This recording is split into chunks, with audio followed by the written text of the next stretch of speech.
नमस्कार दोस्तों, स्वागत है आपका अपने YouTube channel Veeru Dwivedi education hub पर। उम्मीद करता हूं कि आप बेहतर होंगे, आपका परिवार बेहद उम्दा और खुशहाल और मस्त होगा डियर। आज हम बात करेंगे एक ऐसी प्रैक्टिस सेट की जो चाहे यूपी टेट हो या सुपर टेट हो या यूपी ट्रिपल सी एससी के थ्रू आयोजित कराए जाने वाला पीईटी एग्जाम हो डियर। यहाँ से प्रश्न जरूर पूछता है आयोग, क्योंकि प्रश्नों का लेवल बिल्कुल कंप्लीट एंड कंफर्टेबल है डियर। तो वीडियो को पूरे शिद्दत, जोश, लगन और उत्साह से देखें और वीडियो को एकदम कंप्लीट देखें, एक भी पॉइंट मिस ना करें डियर। जितने भी लोग चैनल पर पहली बार विजिट कर रहे हैं, चैनल को सब्सक्राइब करें, बेल आइकन ऑन करें और वीडियो को लाइक और शेयर करना ना भूलें अपने दोस्तों के साथ। तो आइए शुरू करते हैं। पहला प्रश्न कह रहा है, संकटग्रस्त जंतु दैत्याकार पांडा कहाँ पाया जाता है? क्या भारत में, ऑस्ट्रेलिया में, चीन में या अमेरिका में? तो बता दें, जो संकटग्रस्त जंतु दैत्याकार पांडा है ये पाया जाता है चीन में। पांडा जो है ये चीन की संपत्ति है। जैसे कोरोना कहाँ की है, चीन की संपत्ति है, वैसे ही पांडा जहाँ भी दिखे तो आप समझ जाइए कि ये चाइना की संपत्ति है डियर। और जो ये ज्वाइंट पांडा है ये WWF का जो है प्रतीक चिन्ह भी है, याद कर लीजिएगा। वर्ल्ड वाइल्ड लाइफ फंड का प्रतीक चिन्ह भी दैत्याकार पांडा ही है, जिसे हम ज्वाइंट पांडा भी कहते हैं डियर। बात करते हैं अपने अगले प्रश्न की। निम्न में से किस मिट्टी का निर्माण लावा से होता है? काली, लैटेराइट, लाल या जलोढ़ मिट्टी? तो जो लावा से निर्माण होता है मिट्टी का, उसे हम काली मिट्टी के नाम से जानते हैं। काली मिट्टी को हम रेगुर मिट्टी भी कहते हैं, इसे हम कपासी मिट्टी भी कहते हैं।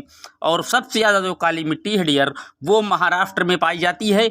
और काली मिट्टी वो मिट्टी होती है जिसे पानी की कोई खास ज़रूरत नहीं होती, यानी कि ये बिना पानी के अच्छी फसल जैसे कि कपास इत्यादि को पैदा करने के लिए सुलभ मानी जाती है। तो नोट डाउन कर लीजिएगा। बात करते हैं अपने अगले प्रश्न की। मुख्य आयरन और स्टील उद्योग किस पठार में स्थित हैं? दक्कन में, छोटा नागपुर, मालवा या तेलंगाना क्षेत्र में? तो जो मुख्य आयरन और स्टील उद्योग है डियर वो स्थित है छोटा नागपुर का पठार में। ये कहाँ पड़ता है? तो बता दें, झारखंड और तमिलनाडु के बीच का जो एरिया है डियर वही जो है मुख्य आयरन और स्टील उद्योग के लिए फेमस है, जिसे हम छोटा नागपुर के पठार के नाम से जानते हैं डियर। बात करते हैं अपने अगले प्रश्न की। कुछ जंतु रात में जागते हैं। यह जानवर हर चीज़ को किस रंग में देखते हैं? क्या काला और सफ़ेद देखते हैं, काला और हरा देखते हैं, या लाल और नीला देखते हैं, या सभी रंगों में देख लेते हैं? तो बता दें, जो जंतु रात में जागते हैं वो हर चीज़ को पर्टिकुलरली केवल काला और सफ़ेद ही देख पाते हैं डियर। उनमें कोई कलरलेस लेंस नहीं होता उनकी आँख में, इसलिए वो केवल हर चीज़ को काला और सफ़ेद ही देखते हैं। बात करते हैं अपने अगले प्रश्न की। भारत का उपराष्ट्रपति बनने के लिए न्यूनतम आयु कितनी होनी चाहिए? तो भारत के जो उपराष्ट्रपति हैं इनके बनने के लिए आर्टिकल 66 एक खंड 2 में उपराष्ट्रपति पद का प्रावधान दिया गया है। और इसके बनने के लिए जो न्यूनतम आयु है वो 35 वर्ष निर्धारित की गई है। और प्रेजेंट टाइम में जो हमारे भारत के उपराष्ट्रपति हैं वो श्री M वेंकैया नायडू जी हैं। और उपराष्ट्रपति ही राज्यसभा का पदेन सभापति भी होता है डियर, ये भी आप नोट कर लीजिएगा। बात करते हैं अपने अगले प्रश्न की। नौचंदी मेला इनमें से किस स्थान पर आयोजित होता है? आगरा में, वृंदावन में, बाराबंकी या मेरठ में? तो बता दें, जो नौचंदी मेला है डियर वो मेरठ में लगता है। डी ऑप्शन एकदम करेक्ट है। बात आई है मेला की, तो बता दें कि उत्तर प्रदेश में अकेले सबसे ज़्यादा मेला मथुरा में लगते हैं डियर, नोट डाउन कर लीजिएगा। मथुरा में सबसे ज़्यादा मेला लगता है। अगर सबसे कम मेले की बात पूछी जाए तो आप आगरा बता दीजिएगा। आगरा का एक प्रसिद्ध मेला भी आप नोट कर लीजिएगा, जिसे हम सुलहकुल के नाम से जानते हैं डियर, नोट डाउन कर लीजिएगा। चलते हैं अपने अगले प्रश्न की ओर। बांदीपुर राष्ट्रीय उद्यान किस राज्य में है? जम्मू कश्मीर, मध्य प्रदेश, कर्नाटक या असम? तो बांदीपुर जो राष्ट्रीय उद्यान है डियर वो पड़ता है कर्नाटक में। सी ऑप्शन एकदम सही है। अगर बांदीपुर की जगह बांधवगढ़ लिखा होता डियर तो आप मध्य प्रदेश मारिएगा। बांधवगढ़ और बांदीपुर हल्का अंतर है डियर नाम में, नोट डाउन कर लीजिएगा, स्टेट बदल जाता है यहाँ से। बांदीपुर कर्नाटक में है डियर। चलते हैं अपने अगले प्रश्न की ओर। लोकसभा के सदस्यों का जो कार्यकाल है वो कितने वर्ष का होता है? 10, 5, 6 या कोई नहीं? तो लोकसभा का जो सदस्यों का कार्यकाल है डियर वो 5 वर्ष का होता है। अब लोकसभा जे हम निचला सदन इसको कहते हैं डियर, ये संसद का एक निचला सदन है लोकसभा, ये भी आप नोट डाउन कर लीजिएगा।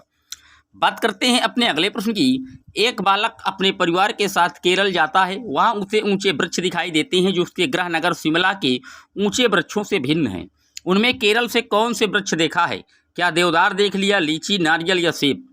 तो केरल में जब वो बालक गया और वहाँ जो वो देख रहा है वो सिर्फ और सिर्फ नारियल के वृक्ष ही देख रहा है डियर। सी ऑप्शन एकदम सही है। केरल में सबसे ज़्यादा जो वृक्ष पाए जाते हैं वो नारियल के ही पाए जाते हैं। बात आई है केरल की, तो केरल के मुख्यमंत्री पिनराई विजयन हैं। बता दें केरल में शांत घाटी है, पेरियार वन्यजीव अभ्यारण्य भी केरल में है, और केरल का जो राजकीय पशु है वो हाथी है डियर, नोट डाउन कर लीजिएगा।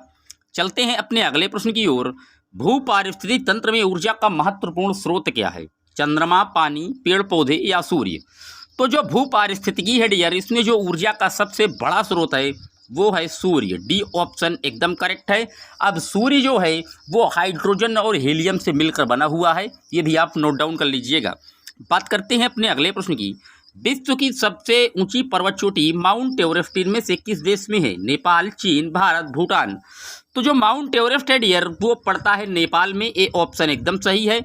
अब माउंट एवरेस्ट की बात आई है तो नेपाल में इसे हम सागर मत्था के नाम से जानते हैं। सिक्किम में इसी चोटी को हम चामोलुंगमा के नाम से जानते हैं, और इस चोटी की कुल लंबाई 8,848.86 मीटर है डियर, नोट डाउन कर लीजिएगा। अभी हाल ही में जब माउंट एवरेस्ट की दोबारा लंबाई ऊंचाई नापी गई तो 0.86 मीटर इसकी लंबाई इंक्रीज हुई है, यह भी आप नोट डाउन कर लीजिएगा। बात करते हैं अपने अगले प्रश्न की। किस राज्य में वन क्षेत्र का प्रतिशत अनुपात सबसे अधिक है? हरियाणा, असम, मिजोरम या झारखंड? तो वनों का जो वन क्षेत्र सबसे ज़्यादा है इंडिया में वो मिजोरम राज्य में है डियर। सी ऑप्शन एकदम करेक्ट है, याद रखिएगा मिजोरम। बात करते हैं अपने अगले प्रश्न की। भारत में किस वन्य जीव अभ्यारण्य में गैंडों के संरक्षण के लिए परियोजना चलाई जा रही है? काजीरंगा, बांदीपुर, पेरियार या गिर में? तो जो गैंडों के लिए एक सींग वाले गैंडे के लिए प्रसिद्ध अभ्यारण्य है वो है असम का काजीरंगा नेशनल पार्क, यानी कि ए ऑप्शन एकदम सही है। काजीरंगा में एक सींग वाले गैंडे के संरक्षण के लिए परियोजना चलाई जा रही है, ये नोट डाउन कर लीजिएगा। बात करते हैं अपने अगले प्रश्न की। हाल ही में हैंडलूम दिवस कब मनाया गया? 1 अगस्त, 5 अगस्त, 7 या 10 अगस्त?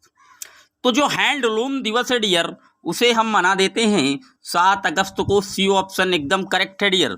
बात करते हैं अपने अगले प्रश्न की। किस भारतीय राज्य की जो तटरेखा है वो सबसे लंबी है? गुजरात, आंध्र प्रदेश, केरल, उड़ीसा? तो जो भारतीय राज्य है वो गुजरात है और इसकी तटरेखा सबसे लंबी है, लगभग 1200 किलोमीटर लंबी इसकी तटरेखा है डियर, याद रखिएगा। ये जो है समुद्र के किनारे बसा एक जो है सबसे बॉर्डर में राज्य है, और यहाँ नमक का उत्पादन सबसे ज़्यादा किया जाता है डियर, नोट डाउन कर लीजिएगा। बात करते हैं अपने अगले प्रश्न की। निगम कर इनमें से किसके द्वारा अधिरोपित किया जाता है? राज्य सरकार द्वारा, स्थानीय प्रशासन द्वारा, न्यायालय द्वारा या केंद्र सरकार द्वारा? तो जो निगम कर है डियर वो डी ऑप्शन केंद्र सरकार द्वारा लागू किया जाता है। ये एक प्रकार का प्रत्यक्ष कर होता है डियर, ये भी आप नोट डाउन कर लीजिएगा। बात करते हैं अपने अगले प्रश्न की। कुचिपुड़ी नृत्य किस राज्य का प्रसिद्ध नृत्य है? आंध्र प्रदेश, केरल, कर्नाटक, असम? तो जो कुचिपुड़ी नृत्य है डियर ये आंध्र प्रदेश का एक प्रसिद्ध नृत्य है, ए ऑप्शन एकदम करेक्ट है। बात आई है आंध्र प्रदेश की, तो बता दें आंध्र प्रदेश के मुख्यमंत्री वर्तमान में वाई.एस. जगन मोहन रेड्डी हैं, जिन्होंने अभी आवारा पशुओं के लिए 50 लाख रुपए का अनुमोदन भी किया है, साथ में नोट कर लीजिएगा। बात करते हैं अपने अगले प्रश्न की। आंध्र प्रदेश के मुख्यमंत्री जगन मोहन रेड्डी ने कौन सी राजधानियां घोषित की हैं? अमरावती, विशाखापत्तनम, कुर्नूल या उपर्युक्त सभी? तो बता दें जो आंध्र प्रदेश के मुख्यमंत्री जगन मोहन रेड्डी ने हैं इन्होंने अब आंध्र प्रदेश की 3 राजधानियां बना दी हैं डियर, एक अमरावती, एक विशाखापट्टनम, और जो भी हाल ही में नई राजधानी बनी है उसका नाम कुर्नूल है। तो ऑप्शन डी उपरोक्त सभी एकदम सही है। बता दें भाषा के आधार पर गठित होने वाला पहला राज्य है आंध्र प्रदेश। 1953 में यह भाषा के आधार पर सबसे पहले गठित हुआ था डियर, नोट डाउन कर लीजिएगा। बात करते हैं आज के अगले और अंतिम प्रश्न की। अजंता एलोरा की गुफाएं इनमें से किससे संबंधित हैं? बौद्ध धर्म से, हिंदू धर्म से, जैन धर्म से या सिख धर्म से? तो अजंता की जो गुफाएं हैं वो बौद्ध धर्म से संबंधित है डियर। अजंता तथा एलोरा की गुफाएं महाराष्ट्र के औरंगाबाद जिले में स्थित हैं और इन्हें राष्ट्रकूट शासकों ने बनवाया था, ये भी आप नोट डाउन कर लीजिएगा। ये थे डियर आज के 20 महत्वपूर्ण प्रश्न। अगर आपको अच्छे लगे हो तो चैनल को सब्सक्राइब करें, वीडियो को लाइक और शेयर करना ना भूलें। मिलेंगे जल्द ही आपसे एक और वीडियो में, तब तक के लिए जय हिंद, जय Bharat. Thanks for watching my video.